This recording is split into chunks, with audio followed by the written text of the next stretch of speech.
me now to talk about all of this and more is the chairman of the House Judiciary Committee, Jim Jordan. Thank you so much for being here, sir. So 3 weeks ago, President Trump named 3 people in that Truth Social post to Attorney General Pam Bondi that he wanted prosecuted. 2 of them have now been indicted. You're not only the Judiciary Chair, you also lead a subcommittee on weaponization of federal government. So will you be looking into this? Well, look, I think that this Justice Department is applying the facts to the law. I mean, if John Bolton, a federal judge, thought there was probable cause when they searched John Bolton's house, you had mentioned him, that he mishandled classified information, apply the facts to the law. We'll see if they prosecute there. We know with Letitia James, for example, that you can't say it's your secondary residence and then, in fact, make it an investment property. It looks like she did that. They're applying the facts to the law, and there's that investigation. And, of course, we know with Jim Comey that he specifically hired this individual, Daniel Richman, to leak information. He laundered information through Richman, leaked that information out there. The Comey memos, for goodness sake, went through Mr. Richman. And then Comey, when he testifies, says something different. So that's why he's being prosecuted. So this is our Justice Department, under the leadership of the Attorney General, applying the facts to the law like you were supposed to. Not the weaponization of government like we saw under Biden, like we saw under Merrick Garland, like we saw with Chris Wray. So this is, I think, a completely different situation. Okay, so let's just unpack some of that, if I may, Mr. Chairman. You were talking about the facts and some of the issues that went before the grand jury and allowed for the indictments in the case of James and Comey. But the question is beyond what's happening in the courtrooms or in the Justice Department. It's what's happening between the President of the United States and the Justice Department and these U.S. attorneys. And just kind of look at it big picture. The President pushed out the U.S. attorney overseeing the Comey and James cases. The President himself appointed this U.S. attorney, and that person was a Trump supporter. Which he has the right to do. Right, he has the right to do. But the President did so because he thought that this man was not pursuing these cases against his political enemies.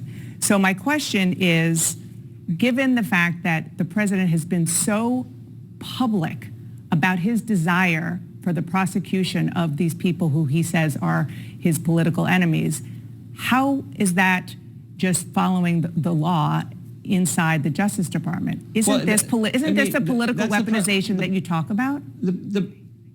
No, you got to go to the facts of the case. The President has the prerogative to say what he wants, and he will do that.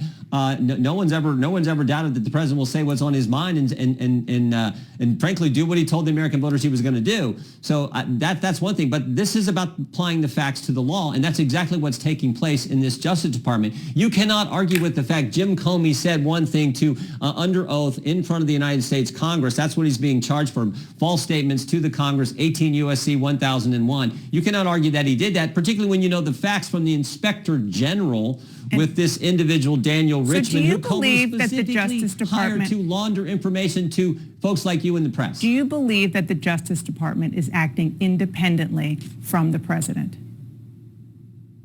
I think the Justice Department is applying the facts to the case. But are they doing it under pressure from the President? Are they trying to find ways to indict people who the President said publicly in that post he wants to be prosecuted? I think that, Dan, I think they're doing their job.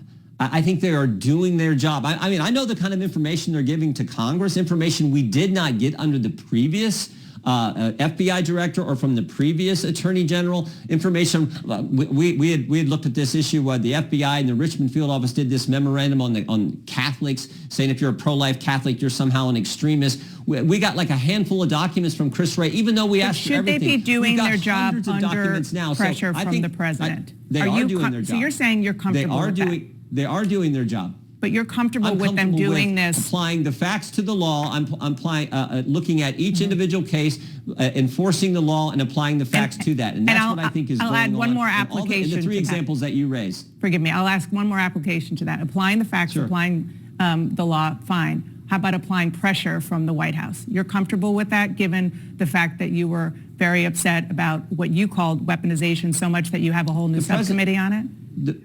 the president is speaking his mind, and I think that's entirely appropriate. What I know this Justice Department is doing is the good work that they're supposed to do, looking at the law, looking at the facts, looking at each individual case, and moving forward, I think, in an appropriate fashion. Let's talk about these cases. You can't argue with, Jim Comey, by the way, Jim Comey is where it all, so you talk about weaponization, that's where it all started. 9 years ago, Jim Comey's the guy who took the dossier paid for by the other party's campaign, but that's not what he's being prosecuted for. Used that. I understand that, but I'm just saying this is, you want to talk about weaponization? It's Jim Comey's where it started. That is totally where it started. He took the dossier, went to the secret court to get a warrant to spy on the other party's campaign. So this is retribution. Then they changed the intelligence community assessment after the first. So you're saying this is retribution against him? Looking at the facts, looking at the law. No, I'm just saying Jim Comey. This is you mentioned weaponization. I'm saying that's where it all started. Well, what I'm saying is happening here is they're looking at the facts and they're applying the law to each individual case. Let me ask about those cases. Are you worried, as an attorney and somebody who understands how these cases work, that what the president's comments are doing is actually undermining the cases when they actually come before a judge and jury? We'll see how that all shakes. I'm not worried about that. Again, they're going to prosecute the case. Mr. Comey's presumed innocent. That's one of the great things about our system. And they will present the evidence in the court, and we'll see what happens as they move forward. But I am comfortable with them moving forward. I am comfortable with the indictment because I think when you look at the facts.